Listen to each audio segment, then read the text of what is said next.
Yes, and we are the mother-daughter talk show that is here to elevate your life. So, we always start off this topic with trending news and interesting topics. There are several things that came up this past week. Anderson Cooper, one of the hosts of Jeopardy, we heard that his ratings were worse than Dr. Oz's ratings, who were pretty low. So, what do you think about that? Well, I'm not surprised. Like, first of all, they keep bringing in all these news people. Yeah. And they're very dry because news people are trained to be boring. Oh, wow. Because they don't want to take away from the interest of the news. Wow. So I don't know why they keep bringing in all these news people. Wow. And I think that the fact that Dr. Oz, Yes. is controversial. Yeah, that brought in negative attention, and I think that actually may have drawn in some people just for that week. Yeah, you know how they say with, that sometimes negative attention is better than no attention at all? Yeah. That may have played into that fact. So I'm a little surprised by that. But you know what? The people have spoken. All right, changing the subject. What do you think about states across the United States lifting mask mandates? What do you think about that? I mean, with everything the way it is, with the situation only of the about pandemic. 30 to 35% of people have been vaccinated, so Right. I think it's a little too soon. Yeah. I mean, there's still a lot of unvaccinated people who are susceptible to getting sick. Yeah. I think, I know one of the national newscasters, I forgot his name, but he said, we gave the reward too quickly. The reward of removing the mask came before the actual effects of the vaccine kicked in. Yeah. So, I mean, we're under 50%, way under 50%.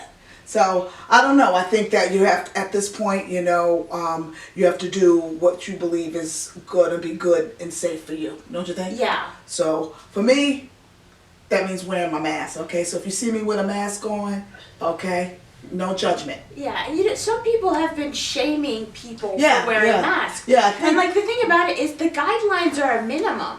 I mean, you always are allowed to do more than that. Right. Yeah, I know one of the NBC morning talk show hosts. It wasn't Savannah Guthrie. It was the other young woman. But she said that no, it wasn't. Yeah, she said that she'd gotten shamed for wearing a mask, and she was like, "What? What the heck?" Yeah, I mean, you can wear your mask if you want to. If you want to stand in the middle of a field while you're fully vaccinated with no chance of getting COVID while wearing a mask, I mean, that's up to you. I can't stop you. Exactly. It's your choice. What about this? I don't know if you heard about this, and I'll read it to you.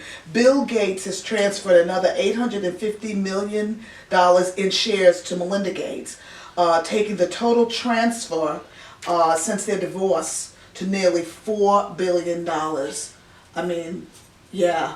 I think that's good. I mean, she's getting her fair share. You know who else is getting their fair share? The lawyers. Definitely. The lawyers they are rejoicing. It's the payday. They're getting millions of dollars. Oh yeah. I think drinks all the way around, isn't it? Yep. They are just celebrating. And then, have you heard about the New York City man named Daniel Warmus, who was charged in connection to the riots, the Capitol riots, after talking about his involvement in it at the dentist?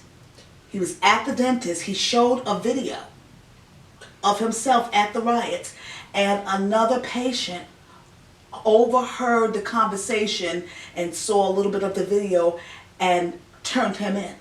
Now, I heard about this article, but I didn't know about the video part. Yeah, there was a video. There was a video. He was playing a video at the dentist. That is so dumb. And they said an undisclosed patient made an anonymous call and turned him in.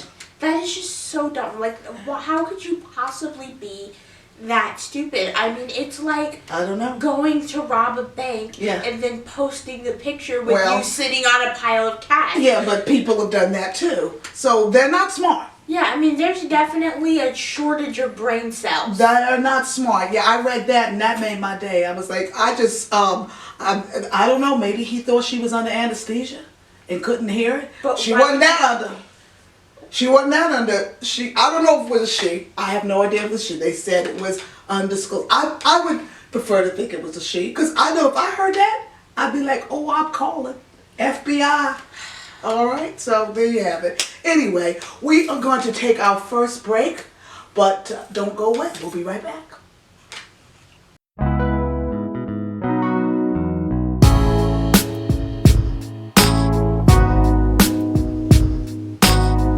Well, we're back, and in this segment, we are going to be talking about setting up your first apartment. Adriana gave me that idea with her being a junior in college. It won't be long before she has her first apartment or house. And so we thought that would be a really good subject to talk about for all you young people out there who are emancipated and get ready to move into your first space. But before we get into the nitty-gritty of setting up an apartment, we want to swing to Adriana and let her do her thing with her Did You Know portion of this segment. So Adriana, hit us up with some Did You Know, obscure but fun facts. Okay, so did you know that rent prices are actually in inverse proportion to average apartment sizes? Nearly all of the states in the U.S. with the most expensive rents are in the top 10 lists of smallest apartment sizes. That in Georgia, with relatively cheap rents, the average apartment size is over 1,000 square feet. But in New York, where the rent is much higher, the average apartment size is around 700 square feet. Well, I hate to tell you this, but you lost me at inverse proportions. So I heard nothing after that. It was all But what I'm hearing, I think, is that it's bad. Yeah, it's bad. It's that if you live in a state that's densely populated, you're going to have a small apartment and you're going to pay more money for it. Did I tell you I was not very good at math? This sounds like one of those equations. You know. Mom, you're making this harder than it needs to be. Mom, stop drawing in the air. Stop that. This is greater than that, which is less than, over that, equal to proportion Mom, it was of. not. It's not that So hard. can you break this down for the regular folks, the math for dummy folk? Okay, so basically, it's the opposite of what you think it is. You would think that states with larger apartments would have higher rent prices. Oh. But because the states, densely populated places with lots of people and lots of buildings, there's a higher demand and less supply, you're actually going to be forced to pay more money for a smaller space. So it's supply versus demand. Yeah, it's supply Why versus... couldn't you have just said that in the first place? Why is she going to make this hard? It's not that hard. Supply versus demand. I got that. That I got. Well, You could have gotten it the first time, but you didn't want to. okay, all right. Hit me with another Did You Know fact. Okay, so did you know that apartment buildings are actually not a new concept? The first apartment buildings actually date back to 2,000 years ago to the Roman Empire, and these structures housed approximately 80% of the population, and they had a lot of similar features and architecture to today's buildings. Really? Really? So little Romans were coming in and out of their apartment with their spears, and I guess they weren't all soldiers. They didn't have... They weren't all soldiers. No, the soldiers were considered nobility, and they had houses. They didn't have to live in apartments. Okay, so the little... Yeah, they weren't like little walking around nobodies. passing each other in the hallway and stabbing one another. Gotcha. But you're saying this is an old thing, an old concept. This is not new. No, it's not new. People living stacked on top of each other. No, it's not a new concept. Wow. Did not know that. Thank you for sharing that. Hit me with one more. So, did you know that the Pontabla buildings in scenic New Orleans are the country's, the United States of America's, oldest apartment buildings? Oh, really? Yes, they were constructed in 1850, and the buildings include features based on original decor, and in 1974, they were added to the National Historic Landmarks Register. And where are they located? They're in New Orleans, Louisiana. And they are the first apartments? Yeah, the first apartments in America. Made in 1850. Really? That's quite interesting. I wonder whether they were still around and if they passed the building codes. I don't mean, think if there they're was on any the, building codes. there were no building codes, but I mean, they're not gonna get condemned because they're protected buildings now. Oh, so they still exist? Yeah, they're on the National Historic Landmarks Register. I wonder how much it costs to live there. Or do people even live there anymore? Are they just historical buildings that people look at? Yeah, they're just historical buildings Yeah, I now. wouldn't imagine that they were too safe. And what did the bathrooms look like in them things? Very, very small. Yeah. And, If and not anything very, at all. yeah, very, very small. I mean, did they have indoor plumbing? I mean, they had indoor plumbing in the 1850s, but it was very primitive. I Like would in the say like a 19th pump. century, a lot of toilets were actually made out of wood. Ooh, that hurts me just to think about it. Can anybody say splinters? I mean, it's not as bad as you think, but the problem is the As bad plumbing as would we think. rot. Oh, Like it was like smoothed out with like a chair, but like you had to deal with rotting and you had to replace it a lot. yeah, it doesn't sound very comfortable. Definitely would not pass code. Definitely not. Fun, obscure facts. I can always count on you to bring me the crazy, but fun facts. Thank you for sharing that. So, let's take it to the next part of our segment. Let's talk about the basics of setting up your first apartment. And when I think of the basics, of course we think of naturally a bed and a place to put clothing. So we're going to assume that we all understand that part of setting up your first apartment is having actually a place to sleep. If you don't have that, you need to just put down that lease, the pen you're using to sign your lease, and go back to your mama's house. Exactly. Because you that should be. So I'm considering that a given. So we're going to skip past the bed and the dresser, a place to put your clothes, that kind of thing. And we're going to take it out to more of the public areas of setting up your first apartment. I think one of the most fundamental things for setting up your first apartment is seating. And when I think of seating, the main seating that I think of is a sofa.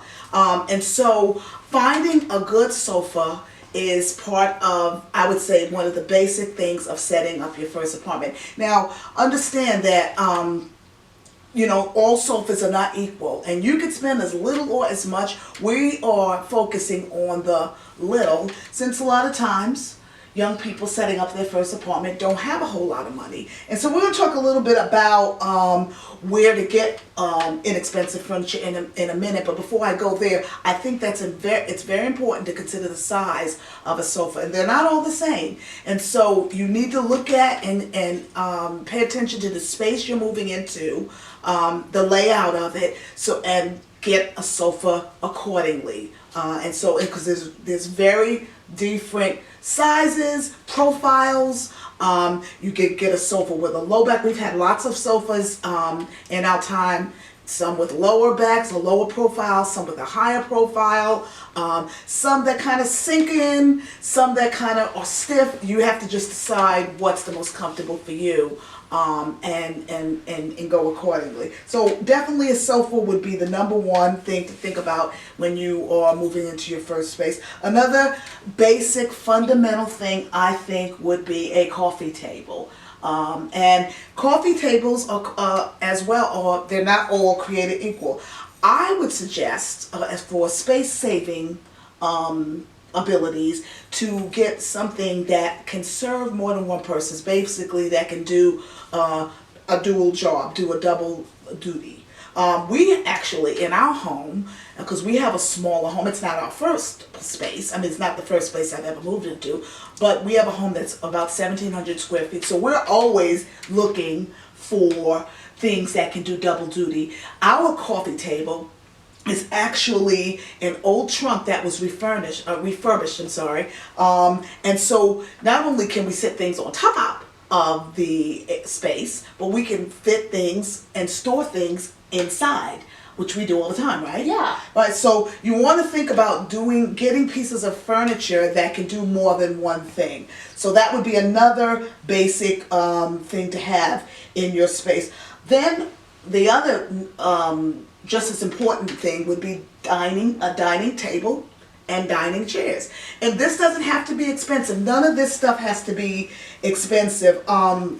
You want to probably get something smaller, but that could actually seat at least 4 people, because I'm assuming you'll have some friends, maybe a few family members come and visit. So you want to get something more than just 2 chairs. I would say 4 chairs. Don't you think that's Yeah, optimum? 4 is good. Yeah. Space for your family, or if you've got roommates. That's true, because sometimes you're moving into a space that you're sharing with someone else. So 4 chairs and a table is a great size. Another thing that with a table, and we've done a lot of this, and we'll talk about that in a little bit when we talk about refinishing furniture, is to have a table that kind of converts.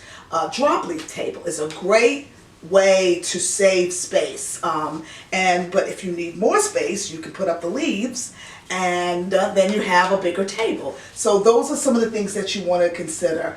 Another thing that you absolutely must have in any house, apartment, space is sufficient lighting. And so that would mean lamps. And lamps, of course, usually sit on an end table unless you have a floor lamp, which of course sits on the floor. You want to have sufficient lighting. There is nothing like coming into someone's space and it's dark. It's like, I'm a bat. Okay? I'm a bat. It's like, and so you have to have sufficient lighting, and it's cheap. You can get great deals off of Amazon. Actually did some new lighting last year when I was refinishing some things in my living room, and got some really, really great deals. So, Yeah, so where are some places that people can get, quality furniture that's still affordable? Yeah, that's a really, really good question. I think that it's really a great idea to consider purchasing older furniture from like a Goodwill, a thrift store like Goodwill or the Salvation Army or some other local thrift store in your area, and getting it refurbished. Sometimes the furniture is in really good shape and you don't really need to do anything with it, but sometimes you'll find a piece that's like, oh, I really like this style, I like the form, I like the fact that it's held up against the test of time, but it's got some bumps and scruffy marks. Don't turn away from that. Consider that and maybe get it refurbished. Now, you might be thinking, well, I don't know how to refurbish it, so maybe you're handy and you can do it. You can always get someone else to refurbish. Actually, my husband and I have a furniture refurbishing business called Revamp Furnishings, and we refurbish furniture all the time. We have refurbished all kinds of things. You remember some of the things we refurbished? Yeah, you've done tables, dining sets, chairs. You've done coffee tables, chests, trunks, lots of trunks, just all kinds of things. Yeah, bunk beds. Yeah, and a matter of fact, most of our customers have been young people. Another place you can get furniture for free is from Buy Nothing. Oh, wow. I mean, there's a whole community of people who are just trying to give stuff away to someone who will appreciate it. I forgot about that. That's right. What about Facebook Marketplace? Yeah, Facebook Marketplace is also a good place. Yeah, now that's not necessarily free. It's not free. But it's gently used, sometimes more than gently used. And you can usually get a good deal, and you're dealing with, a lot of times, individuals. Yeah. So you can maybe haggle and bargain your way down to the price that you want to be. So we're going to take a break, but we will be right back.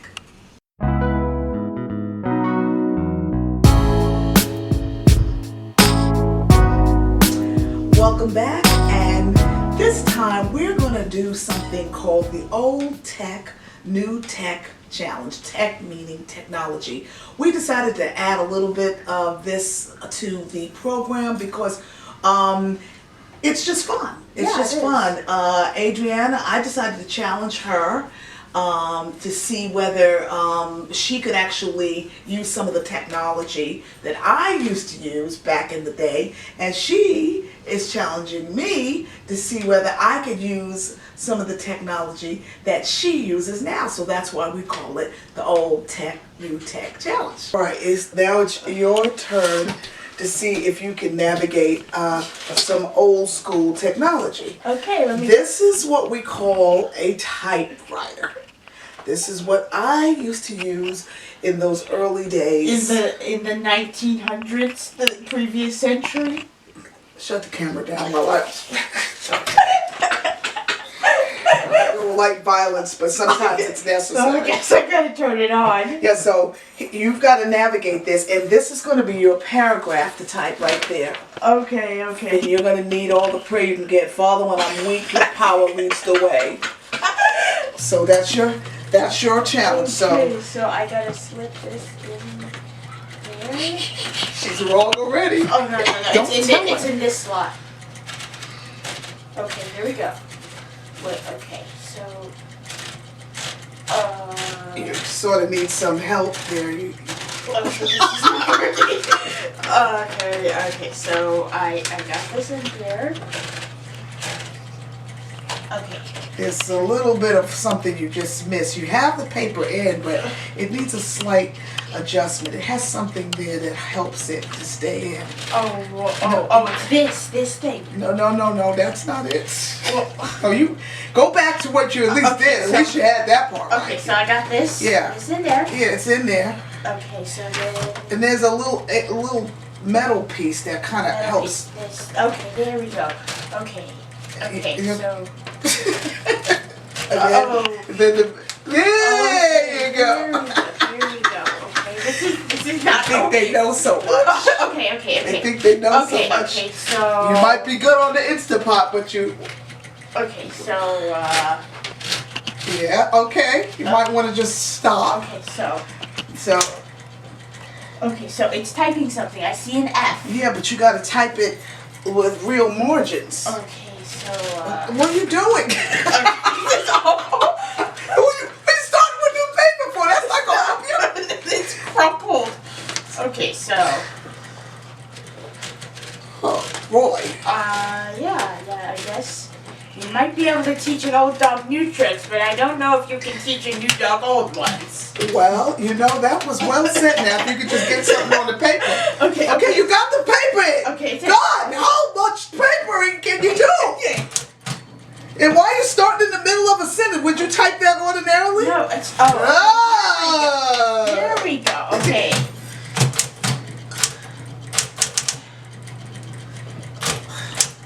Oh, no. Oh my God. Oh, I forgot to tell you about whiteout. Whiteout. Okay, this is Oh, fifth time's a charm. Oh my God. I didn't know you were going to need all that paper. No, you got to actually roll the paper in. You did that part. Oh my God. Okay. Wow, this is epic. Okay, here we go. Okay, Here we go. okay. Here we go. All right. Do you know what you're typing? Yes. You're not looking at it. Oh, okay. Whatever. Uh-huh. Uh-huh. And remember, I want you to type it like the lines are there. That's one line. Now you got to go to another line. Do you know how to get to another line? No. Shift.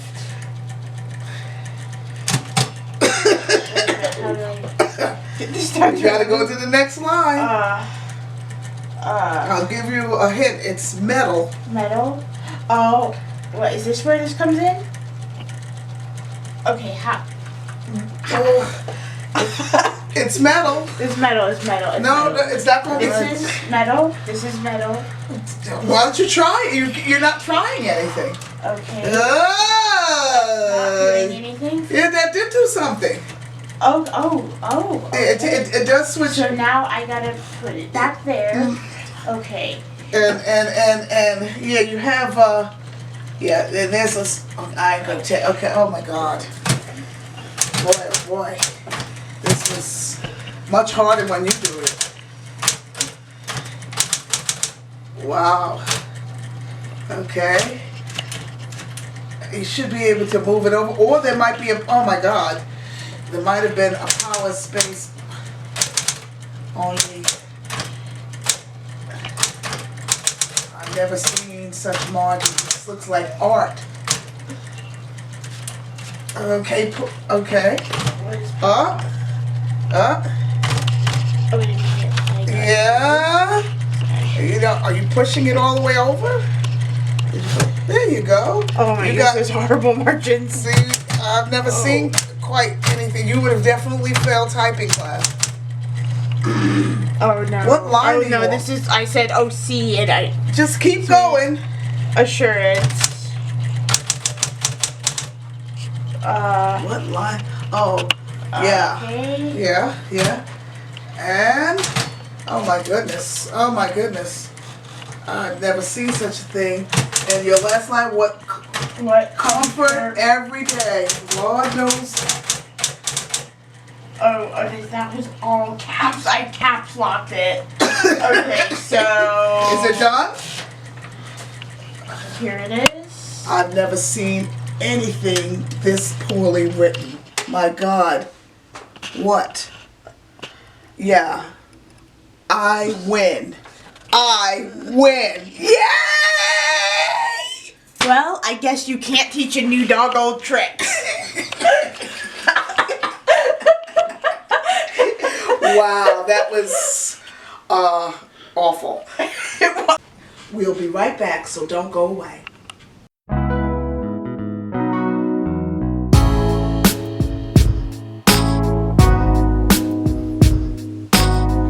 Welcome back to the Elevate Show, and we're almost out of time. But before we go, we want to invite you to be a guest on the Elevate Show in our In the Spotlight segment.